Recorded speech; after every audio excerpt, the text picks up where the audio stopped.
இப்போ நம்ம பார்த்தோம் தேவனுடைய வார்த்தை அப்படின்னு என்னன்னு பார்த்தோம். இயேசு ராஜா வாய் திறந்து சொன்ன வார்த்தை தான் தேவனுடைய வார்த்தைன்னு பார்த்தோம்.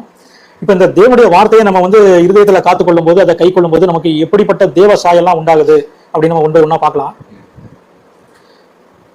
முதல்ல யோவான் 15:3, அதாவது பரிசுத்தம் உண்டாகுது நமக்கு. இந்த தேவனுடைய வார்த்தையை நம்ம வந்து கை கொள்ளும் போது நமக்கு பரிசுத்தம் உண்டாகுது. நான் உங்களுக்கு சொன்ன உபதேசத்தினாலே நீங்கள் இப்பொழுதே சுத்தமா இருக்கிறீர்கள் அப்படிங்கிறது. இப்போ இயேசு ராஜா சொன்ன உபதேசத்தினால நம்ம என்ன, நம்முடைய ஆத்மா வந்து சுத்தமா இருக்கலாம். அதாவது இவர் சொன்ன வார்த்தைகள்லாம் நம்முடைய ஆத்மாவை தான் பரிசுத்தப்படுத்துது, சரீரத்தில் ஆத்மாவை தான் பரிசுத்தப்படுத்துது, ஆத்மாவை தான் ஜீவனை கொடுக்குது. இது எல்லாமே ஸ்பிரிச்சுவல்.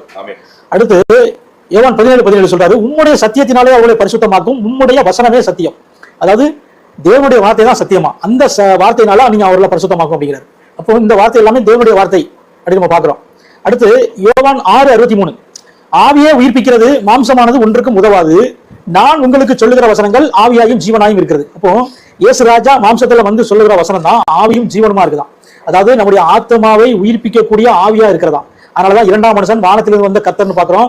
இவர் உயிர்ப்பிக்கிற ஆவியானவர்னு பாக்குறோம். அவருடைய வார்த்தையின் மூலம் நம்முடைய ஆத்மாவை உயிர்ப்பிக்கிறாரா, நம்முடைய ஆத்மாவுக்கு ஜீவனை கொடுக்கிறாரா. இது ரெண்டுமே அவர் வாய் திறந்து சொன்ன அந்த தேவனுடைய வார்த்தையில தான் இருக்குது. ரொம்ப முக்கியம். இந்த தேவனுடைய வார்த்தையை நம்ம வந்து இப்ப கை கொள்ளும் போது நம்மளுக்கு பரிசுத்தம். அடுத்து யோவான் 10:10, அடுத்து இந்த வார்த்தையில நம்மளுக்கு என்ன கிடைக்கும் அப்படின்னா ரட்சிப்பு.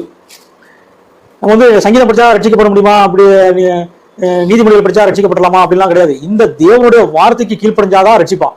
இவர் சொன்ன வசனத்தின்படி நம்ம வந்து நடந்து போனாதான் ரட்சிப்பான். அதை கை கொண்டாதான் ரட்சிப்பான். அதை கை கொண்டு அதன்படி நம்ம தேவ சாயலை பெற்றுக்கொண்டாதான் ரட்சிப்பான். அந்த பரிசுத்த மனவாட்டியா ஆனாதான் ரட்சிப்பான். அவர் சொன்னபடி ஊழியம் செஞ்சாதான் ரட்சிப்பான். அவர் சொன்னபடி இந்த நீதியை செஞ்சாதான் ரட்சிப்பான். பார்க்கலாம் யோவான் 10:10, திருடன் திருடவும் கொல்லவும் அழிக்கவும் வருகிறவனை என்று வேறு ஒன்றுக்கும் வரான், நானோ அவைகளுக்கு ஜீவன் உண்டாயிருக்கவும் அது பரிபூரணப்பட வந்தேன் அப்படிங்கிறார். ஸோ இயேசுப்பா வந்ததே நமக்கு ஜீவனை கொடுக்குவான், ஆத்மாவில ஜீவனை கொடுக்குவான். எப்படி அவர் வாய் திறந்து பேசின அந்த வார்த்தை. அடுத்த வசனம் பார்க்கலாம், யோவான் 6:28, எல்லாருமே ஒரு உபதேசத்தை கேட்டு எல்லாமே விலகி போயிடுறாங்க. அப்போ வந்து இயேசு ராஜா வந்து பேதுருவை பார்த்து கேட்காரு.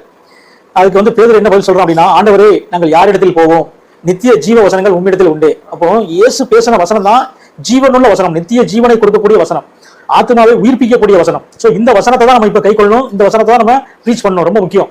சோ இதுக்காக தான் தேவன் மாம்சத்தில் வெளிப்பட்டது, இந்த வார்த்தையை கொடுக்க தான் அவர் மாம்சத்தில் வெளிப்பட்டது. இந்த வார்த்தையை நமக்குள்ள கொடுக்கணும்னா பரிசுத்தம் வேணும். அந்த பரிசுத்தத்துக்காக தான் தன்னையே கொடுத்தது. அவருடைய ரத்தத்தினால நம்மளை சுத்தப்படுத்தி இந்த வார்த்தையினால நம்மளுடைய ஆத்மாவை உயிர்ப்பிக்கிறார். இதனாலதான் நம்ம அவரிடத்துல நம்ம சேர முடியுது. இந்த பரிசுத்தமும் ஜீவன் வந்தனால நம்ம அவர் பக்கத்துல நம்ம போகவே முடியுது. அடுத்து இந்த வசனத்துல அடுத்து நமக்கு என்ன கிடைக்குது, இயேசுப்பா வசனத்துல அடுத்து அதிகாரம் கிடைக்குது, பிசாசின் மேல அதிகாரம் கிடைக்குது. பார்க்கலாம் லூக்கா 4:32, அவருடைய வசனம் அதிகாரம் உள்ளதா இருந்தபடியால் அவருடைய போதகத்தை குறித்து அவர்கள் ஆச்சரியப்பட்டார்கள்.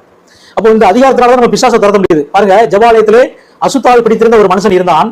அவன், ஐயோ நசரேயனாகிய இயேசுவே, எங்களுக்கும் உமக்கும் என்ன, எங்களை கெடுக்கவா வந்தீர், உம்மை இன்னார் என்று அறிவேன், நீர் தேவன்